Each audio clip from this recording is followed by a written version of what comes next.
अब कहाँ दूसरों के दुख से दुखी होने वाले। हेलो दोस्तों, मेरा नाम है विशेष गोयल और आप देख रहे हैं मेरे चैनल विकी। तो आपका बहुत बहुत स्वागत है। तो यहाँ पे मैं क्लास 10 हिंदी का चैप्टर डिस्कस करने वाला हूँ। बिना टाइम वेस्ट किए जल्दी से शुरू करते हैं। तो देखो यार, ये जो चैप्टर है इसमें लेखक ने ये बताया है कि हम इंसान कैसे अपने फायदे के लिए इस धरती पर जुल्म ढाते हैं, अत्याचार करते हैं। ठीक है, इसके हम पूरा डिस्कस करते हैं। तो देखो यहाँ पे ईसा से 1025 साल पहले की बात है। एक बादशाह थे जिनका नाम बाइबल में था सोलोमन और कुरान में था सुलेमान। ठीक है, ये वहाँ के बादशाह थे, कई बादशाह थे। ये सिर्फ मानव जाति के राजा नहीं थे, बल्कि हर छोटे बड़े पशु पक्षी के राजा थे। ये सबकी भाषाएं भी जानते थे।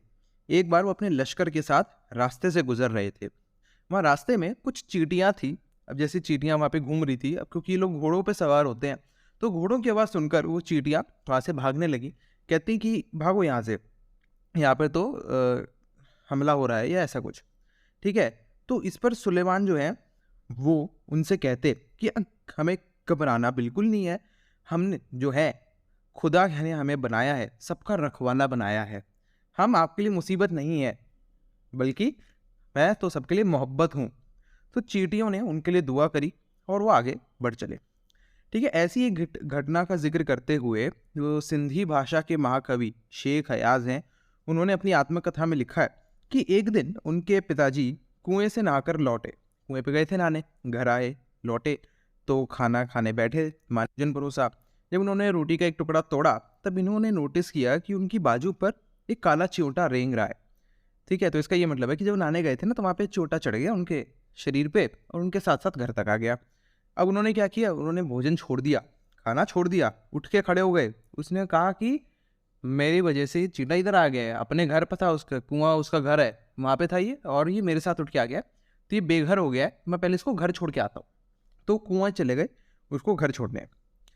अब बाइबल और जो दूसरे ग्रंथ हैं उसमें एक नूह नाम के पैगंबर का जिक्र मिलता है।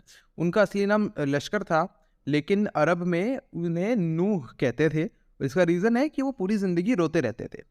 रोते क्यों थे बताते हैं। एक बार इनके सामने से एक घायल कुत्ता गुजर रहा था। अब देखो, इस्लाम में कुत्तों को गंदा माना जाता है, तो इसलिए उन्होंने उसे कहा, ए गंदे कुत्ते दूर हो जा। कुत्ते ने उनकी दुत्कारना को सुना कि वो दुत्कार रहा है मुझे, और उसने रिप्लाई किया, जवाब दिया कि ना मैं अपनी मर्जी से कुत्ता हूँ, ना तुम अपनी पसंद से इंसान हो। मैंने डिसाइड नहीं किया कि मेरे को कुत्ता बनना है, ना तुमने डिसाइड किया कि तुम्हें इंसान बनना है। हम सबको बनाने वाला एक ही है, ये भगवान ने हम सबको बनाया है। अब ये बात सुनकर वो बहुत दुखी हो गए भाई, और पूरी ज़िंदगी रोते रहे। इसीलिए उनको नूह कहा जा रहा है। ठीक है, महाभारत में भी एक कुत्ते ने युधिष्ठिर का साथ दिया था अंत तक। अब भले ही इस संसार की जो रचना है कि कैसे संसार बना, उसकी अलग अलग कहानियां हैं, लेकिन वो जो भी हो, इतना तो तय है ना कि धरती किसी एक की नहीं है।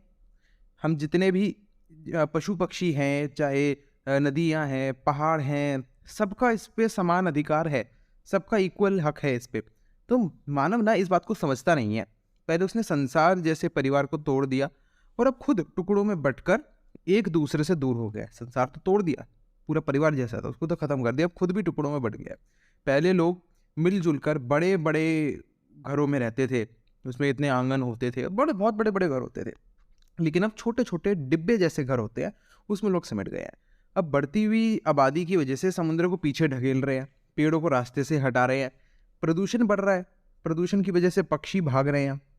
ठीक है, तो अब नेचर की ना एक सहन शक्ति होती है, एक कैपेसिटी है नेचर की कि कितना वो सहन कर सकता है, इसको सहन शक्ति कहते हैं। ठीक है, इस गुस्से का नमूना कई बार देखा गया है कि भाई इतनी ज़्यादा गर्मी पड़ रही है, भूकंप आ रहा है, साइक्लोन आ रहे हैं, इतनी चीज़ें हैं, ये सारे होते हैं। एक इसका एग्जाम्पल जो इसमें दिया गया है कि मुंबई की बात है। अब क्योंकि समुद्र को पीछे ढकेले जा रहे थे, तो समुद्र ने एक दिन अपना गुस्सा दिखाया और 3 जहाज़ उठा के फेंक दिए। एक कहीं जाके गिरा, किसी एक बीच पे गिरा, एक इंडिया कह रहा हूँ, गेटवे ऑफ इंडिया उधर जाके गिरा। तो वहाँ पे कई लोग जो है उसे देखने भी आए थे। तो ये एक वो सीन है कि 3 जहाज़ फेंक दिए थे, समुद्र ने अपना गुस्सा दिखाया था। तो ये उसने जब अपनी सहन शक्ति खत्म हुई थी उसकी। अब लेखक की माँ जो है वही कहती थी कि जब शाम हो जाती है तो पेड़ों से पत्ते मत तोड़ा करो, वो रोएंगे। जो दिया बत्ती है उसके वक्त आप फूलों को मत तोड़ो। दरिए पर जाओ तो सलाम करो, तुमने हमें पानी दिया है, जिंदा रखा है। कबूतरों को सताया मत करो, मुर्गे को परेशान मत करो। भाई पहले के ज़माने में जब घड़ियाँ नहीं होती थी, अलार्म नहीं होते थे, तो मुर्गे लोगों को उठाते थे कुकड़ू करके। मुर्गों को सताया मत करो।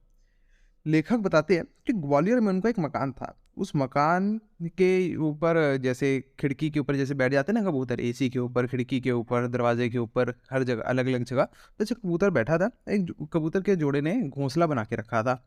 ठीक है? उसमें उसने 2 अंडे दे रखे थे। बिल्ली उछली, उसने तबाही मचाई, 1 अंडा तोड़ दिया। वो लेखक की माँ, उसको चिंता हुई कि दूसरा अंडा ना तोड़ दे बिल्ली। तो उसको बचाने की कोशिश कर रही थी, तो गलती से उनसे दूसरा अंडा भी टूट गया। अब उनको बहुत दुःख हुआ। उन्होंने माफ़ी माँगने के लिए पूरा दिन कुछ नहीं खाया और पूरे दिन नमाज़ करती रहीं, भगवान से माफ़ी माँगती रहीं। लेखक का घर मुंबई के वर्सोवा में है। यहाँ पहले पेड़, परिंदे, दूसरे जानवर थे, लेकिन अब ये शहर बन चुका है। दूसरे पशु-पक्षी जो है इसे छोड़कर जा चुके हैं। वो इधर-उधर कहीं न कहीं डेरा डालते रहते हैं। तो लेखक है, उसके फ्लैट में भी 2 कबूतरों ने अपना घोंसला बना लिए थे एक जगह। ठीक है? बच्चे अभी उनके छोटे ही थे। खिलाने-पिलाने की ज़िम्मेदारी जो बड़े कबूतरों पे थी। ठीक है? छोटे-छोटे बच्चे थे, तो वही अपना खिलाना-पिलाना करते बच्चों को। वो दिन भर आते-जाते रहते थे। लेखक और उसकी पत्नी को इससे बहुत परेशानी होती थी। कबूतर से सबको परेशानी होती है, हम कुछ ना कुछ इलाज करते हैं उनको भगाने का। तो इसलिए उन्होंने वहाँ पे जाली लगा दी और उन्हें बाहर कर दिया कि वो आ ना पाएँ। अब ये दोनों कबूतर खिड़की के बाहर बैठे रहते थे, उदास रहते थे। लेकिन अब ना सुलेमान है, ना लेखक की माँ। इन दोनों को ही तो इसकी फ़िक्र थी कबूतरों की या किसी भी जानवर वगैरह की। तो अब तो ना सुलेमान है, ना लेखक की माँ है, तो इनकी फ़िक्र कौन करेगा? तो लेखक खुद कह रहे हैं कि मैंने ऐसा गलत किया है, लेकिन इनकी फ़िक्र तो अब किसी को भी नहीं है। तो ये है इस पूरे चैप्टर में, उम्मीद है आपको समझ आ गया होगा। उम्मीद है, ठीक है? तो लाइक कर देना, शेयर कर देना सबके साथ, सबको फ़ायदा होना चाहिए और चैनल सब्सक्राइब करके बेल आइकन ज़रूर दबा दो। मैं मिलता हूँ अपनी अगली वीडियो में, तब तक के लिए tata bye bye and thank you.